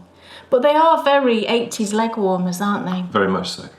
And I dyed all of these yarns, and there's a set of these yarns as one of the prizes that I'll show you in Endy Bits as well. And you know, I love the speckles on these. I speckled black and then the 3 colours that we've got here. It's sort of like someone's got Crayola crayons and coloured in the end of your sock. Yeah, it is a bit, isn't it? And I just did, there was a lot of ends, I'll be honest, but sit down and just get on with it, that's what I say.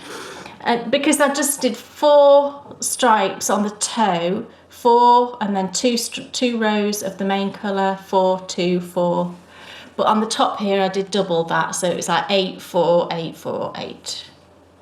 And I love them. They're like super fun. Yeah. And I think, you know, well, it's what they say in life, isn't it? You put the work in, and you know, at the back end you get something really different. And you know, it's all right saying, oh, there was a lot of ends, but look at them. Yeah, and it's fun. Yeah, they're very fun, and they'll always stand out when they're, you know, what shall I wear today? Yeah. I think I'll wear these. If I can bring myself to wear them, because they're just a bit too pretty at the minute. I just like looking at them. I wonder, Because once I've worn them, they get all stretched out on my big old ankles, and they don't look as pretty. There would be, I think, an argument to say you could take a pair of socks, you could put them on blockers, and instead of wearing them, you could Just hang them on the wall. I agree, because I agree. I think they're just of all the things just lovely which things you to look make. at. That would be the easiest thing to display like a piece of art. It would, yeah, and I agree. You know, you could change them out, couldn't you, each day, and have a different pair of socks hung up on your wall. You could have a wall of socks. Yeah. It'd be amazing. My goodness. And then how cool would that be? Because then they'd always be on blockers, so they'd always be like ready to go. And then, you know, it wouldn't be a case of, oh, well, I've forgotten about those. Well, they're all there. Like I say, I might wear them at some point. Maybe I'll save them for Christmas or something. I've realised something, and I'll show this to you. It's silly, isn't it? I should just wear them, but... Yeah, well, wear them when you want to. Yeah. I've realised something, and I probably hinted at it without realising it last time in episode 120, but I've come to the conclusion that as much as I don't particularly enjoy knitting socks, it's just weird if I don't have some on the needles. Right. And so I've custom on, which I'll show you next time. And do you know what? I'm really, really enjoying knitting them. They look beautiful. Which is the first time I think I did really enjoy knitting the Jemima socks, but I'm enjoying these more. Oh, I wonder why. And, well, I think there's something there is. mental going on. Maybe it's because you've made that decision yourself to do it. Rather than feeling pressured. Yeah. I think when you accept, I think because I put all that work in when I did the Dan and Lara project, that now... That was like obligation, kind of, wasn't it? Yeah. Because you'd set yourself a task and... I think if I hadn't set myself that task, I wouldn't be at the point which I am now, which is I want to have a pair of socks going. Yeah, because I just feel like there's something missing. Do you get like that? I'm maybe thinking more just generally with your projects. Is there ever a sort of time where you think there's something not right, there's something missing, and then you cast on something particular, and then you're like, right, everything's cool now? I don't know, because at the moment I've got tons and tons on the go just because of design stuff as well. So I don't feel like that at the minute, but I do understand what you're saying. I wonder if you feel like that ever, or if, maybe I'm weird in the fact that I do... You are weird. Right. We know that. Well, I have these project bags, and, there's this... There's got to be something in it. Yeah, and actually... But a particular something. Yeah. Because this is your shorts bag, isn't it? Yeah, I miss those shorts. I know, you liked those shorts. Do you know, there's nothing better than a well-worn pair of shorts because they're soft. Enough waffle. It's time for us to return and listen out for that great piece of music, which is going to happen straight away when we go back to the show. It's time for us to return as we conclude our brand new adventure.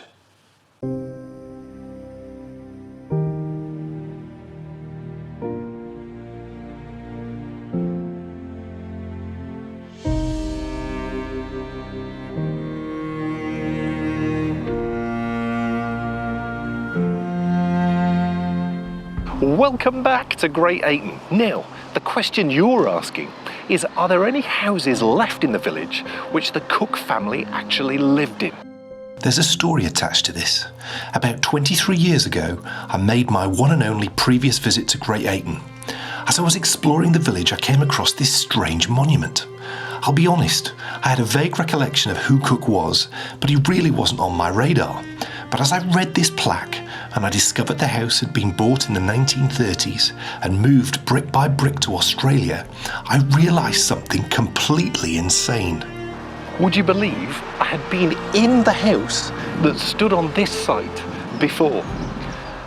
Literally, probably 6 months before my first visit here to Great Ayton, and standing on this spot and having this surreal moment, I'd been living in Australia. I lived for a number of months in Australia, worked for quite some time in Melbourne, and one day I was on my lunch break and I took a walk in a local park, and there I found this cottage, and it said it was from Yorkshire, it said it was Captain Cook, it was a reminder of home, so I went in, I had a good look around, really enjoyed myself, never thought another thing about it.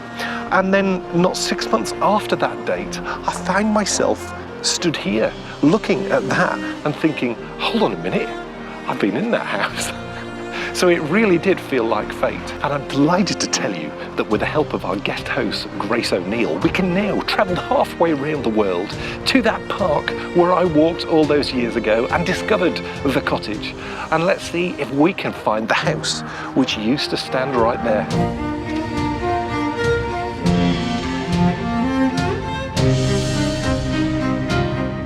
That's right, guys, it's not there anymore. It's here in Fitzroy Gardens, Melbourne, Australia.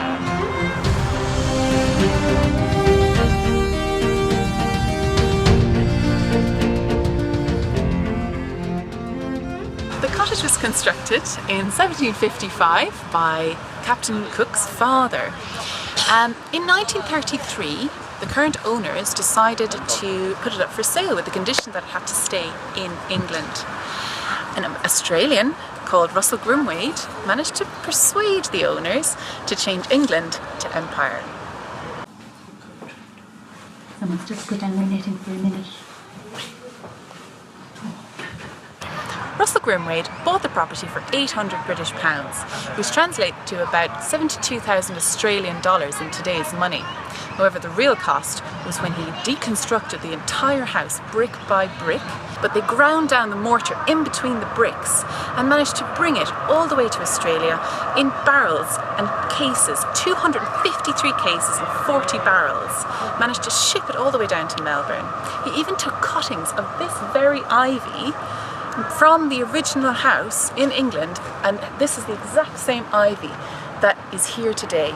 He donated it to the people of Victoria, and it was erected here in October in 1934. Just been told by the guide, this is real Yorkshire stone, straight from Yorkshire. And that's it. That's the spot where that Yorkshire stone used to stand. It's unbelievable, isn't it? I mean, it's just wonderful. And thank you so much, Grace, for making that happen for us. Now, we've already travelled an awful lot of distance in this new adventure today, and I'm in need of sustenance, and I have it on good authority that there is some rather epic ice cream available in Great Ayton. So shall we go see if we can find some? The ice cream, I'm told, is a local delicacy. It was the 1920s that saw Bertha Suggett start making ice cream in her kitchen. She used to sell it straight from her back door onto High Green in Great Ayton. Word spread quickly, and before she knew it, Bertha was serving customers from across the north of England. 3 generations later, and now the Suggett family sell their ice cream from a little shop. Now it's made in a small factory over the road, but it's still to exactly the same recipe that Bertha created nearly 100 years ago. Let me tell you, this ice cream is delicious. But we need to set out on the final stage of our journey. Where are we going? Here, to Captain Cook's monument. Throughout my 20 years of living in this area, this monument has always been looking down on me. This, though, will be the first time I've ever actually visited. It's set up so high on the moor, I've never really attempted it before, but today is the day. Now, it was commissioned in 1827 by a banker from the town where James Cook took to sea, Whitby. So, this is it. And it's particularly poignant, actually, because we're going to go past the farm on our way up to Captain Cook's monument. I think that might be it there, actually, where the Cooks lived. And they would have used this road to get in and out of Great Ayton. And it's crossroads like that in our lives which I find particularly fascinating. If James Cook's dad had not got the job at the farm, at Area Home Farm, he would never have moved here. Potentially, he would then never... Now, which way do I go? Oh, I'm just going to go straight on. He would then never have started working in States. He would never have fallen in love with the sea. And all that came after, all the discoveries and the map making and all of that, just would never have happened. What a crossroads. And thank goodness they did move here. And my goodness, is it beautiful. So, we're on our way to Captain Cook's monument, straight up here.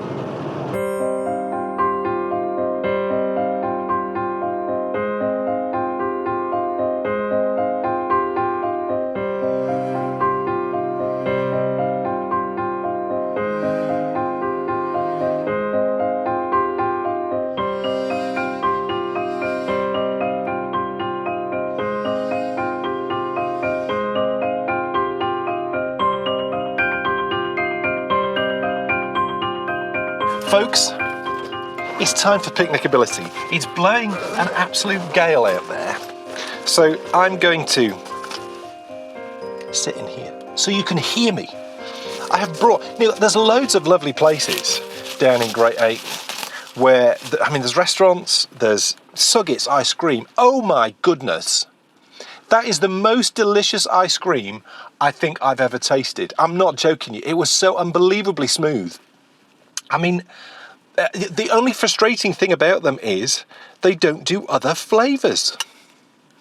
Now, what have I got here?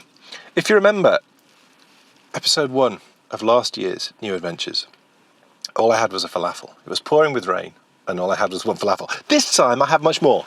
you have such a wide choice. There's picnic tables right out there as well. So you bring a picnic, I could be sat out there, blanket over the top, absolutely sorted. The only reason why I'm not is literally things would fly away because it is just so windy out there. But, food, you really can't go wrong. Restaurants, pubs, Suggett's ice cream. On a personal level, I didn't see a lot of things there which I would have gone for. There was lots of pies. There was lots of sort of good English pub food, all those types of things, but that's just not something which we're always looking for slightly, it would have been perfect if there's an Italian restaurant. There may well be an Italian restaurant. Interestability, it is a fascinating place. James Cook's dad built that house for himself, that house that Grace took us round.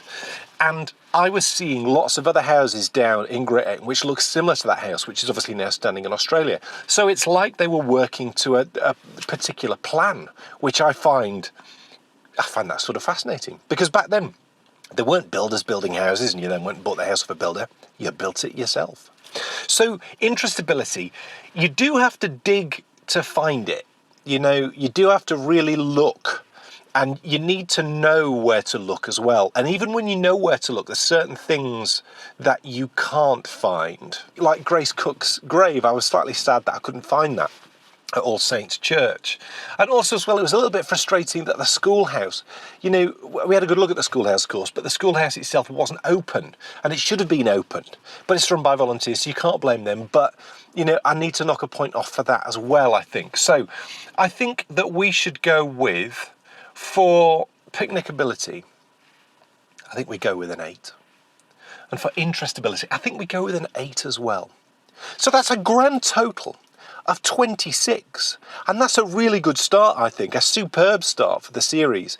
And, it is a place which I would highly recommend. You will find lots and lots of things to see and do, and you'd really enjoy a day out there. And then, to come and finish it where we've got to now. And I'm seeing loads of trail runners. I'm jealous now. They're clearly running from Captain Cook's Monument all the way across to next episode's destination, which is the peak twinned with the Matterhorn. I don't know why, because it's nowhere near as big. I think it just looks a little bit like it. It is Roseberry Topping. But 26, great score. And I think it's time now that we took our final ascent up to Captain Cook's Monument.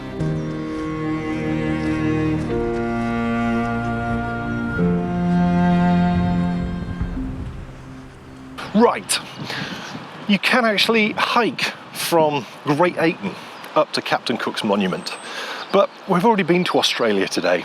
We've already covered some miles, haven't we? So we've come sort of 3/4 of the way up, parked in the car park, and we're going to hike the way up to the rather impressive monument. Are you ready? Let's do this. We're making our way up Easby Moor. It was 1827 that saw a man named Robert Campion erect the monument that is our final destination today.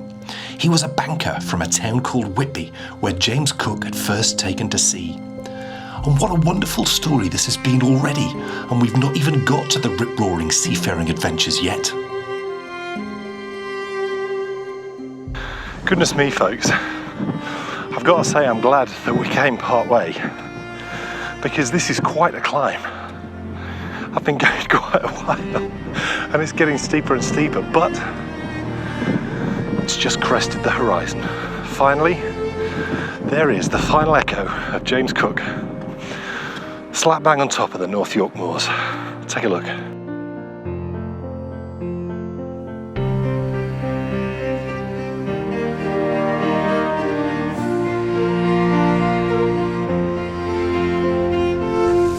Captain Cook's Monument stands 51 feet high, and it's made from the same Yorkshire stone Grace was so excited to touch earlier on in the show.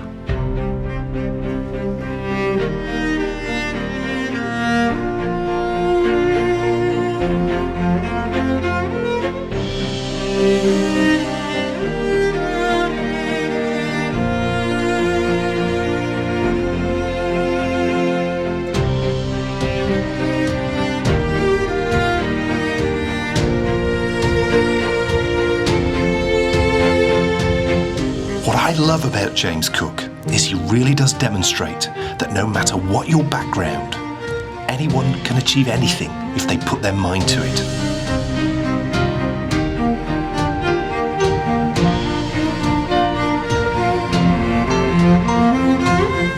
From his christening here at St Cuthbert's in North Yorkshire,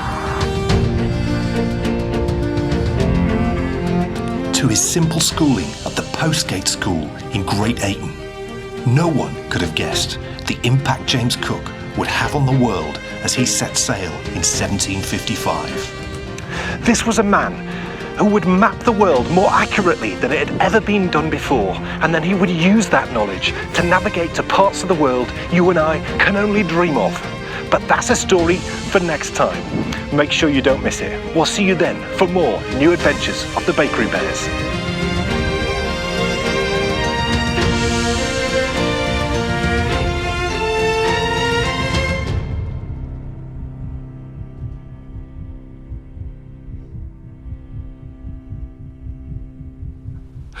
So that's it. All is right with the world. New Adventures is back. Yay. You know that for the next 8 months. Gosh, is it really? Yeah, same with the Pudding Club. For the next 8 months, you'll have a new adventure and a pudding to enjoy every month. And that episode was strangely cathartic for me. You know, going back to whilst the story began at the James Cook University Hospital, because that's where the whole idea for doing this came from.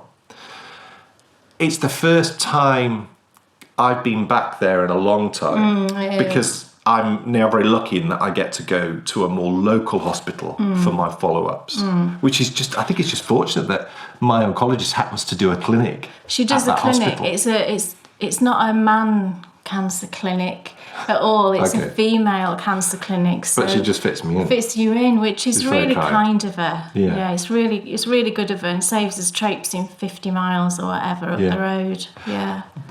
But what an unbelievable journey so far. You know, when you consider this little dude born into a tiny little village. He's just a normal fella. Dad's a farmer. Then off down, you know, to Great Ayton. And then no one could have guessed what's coming next. And it's going to be so exciting what's coming next. Because what we're going to do in the next new adventure, which will be in episode 123, is I will have my co-host with me. And it will be sort of like what we did with the Bakery Bears picnic. Yes. What we're doing is we're going to summit the hill that's twinned with the Matterhorn. Is it really? It is. That's ridiculous. Because it looks like it from a distance. Right, okay. They have a similar shape. I would quite like to go up the Matterhorn. Can I just say something? I don't understand twinning. No.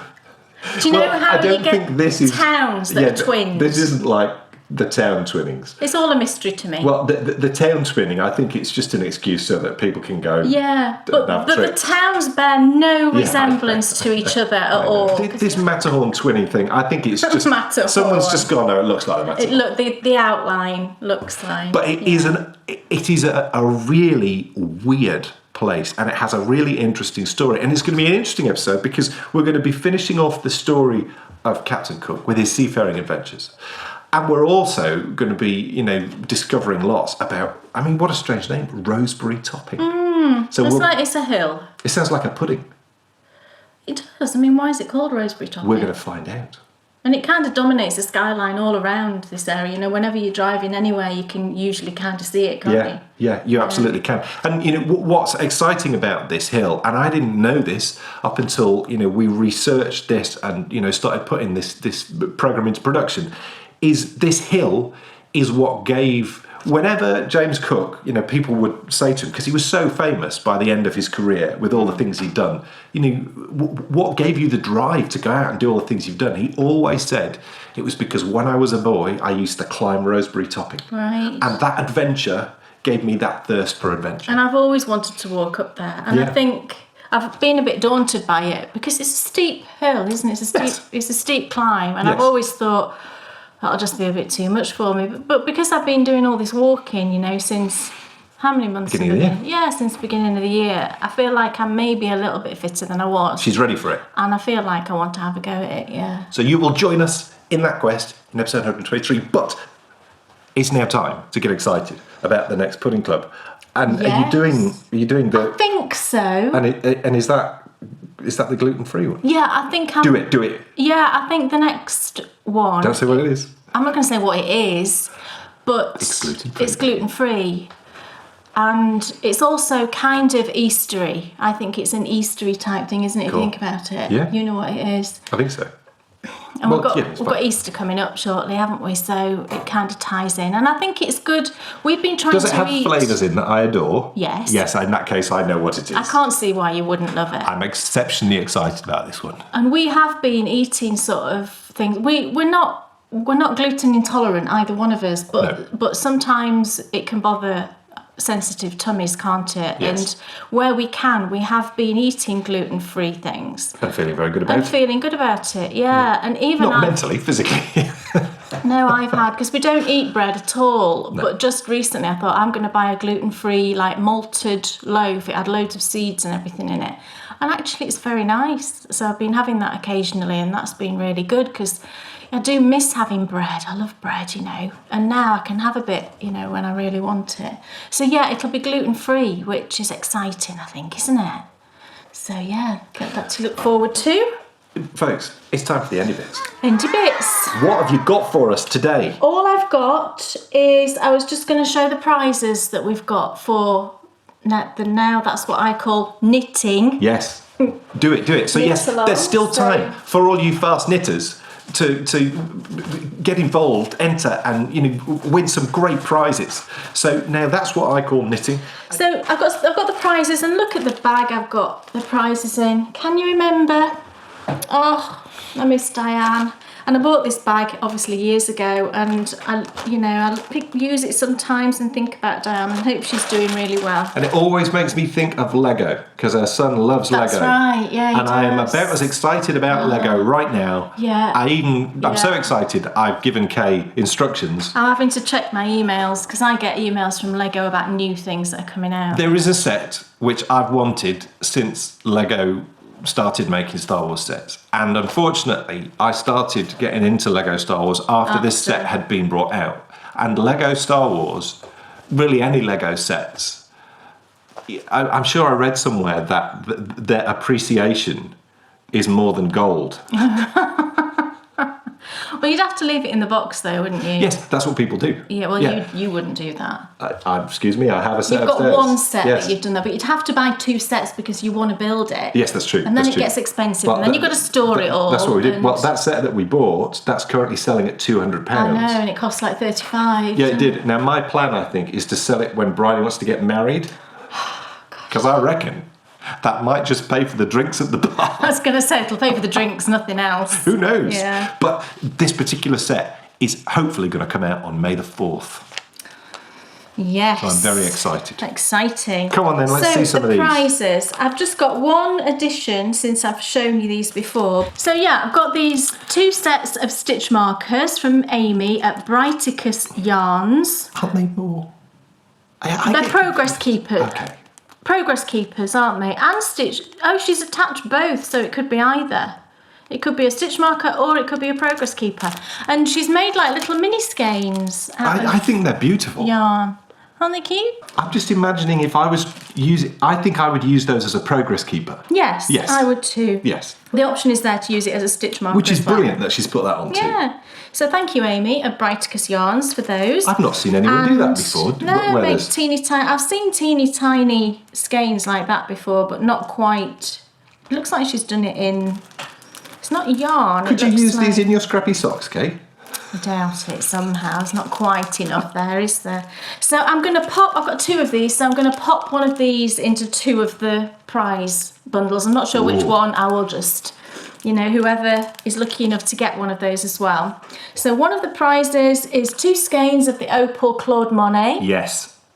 which is beautiful. So 2 skeins together as one prize. We've then got a lovely skein from Kelly, Lay Family Yarns. This is Garden Visitor, and it's based on blue tits, and that's gorgeous. It's like a golden colour with then blues and greens running through it. Beautiful.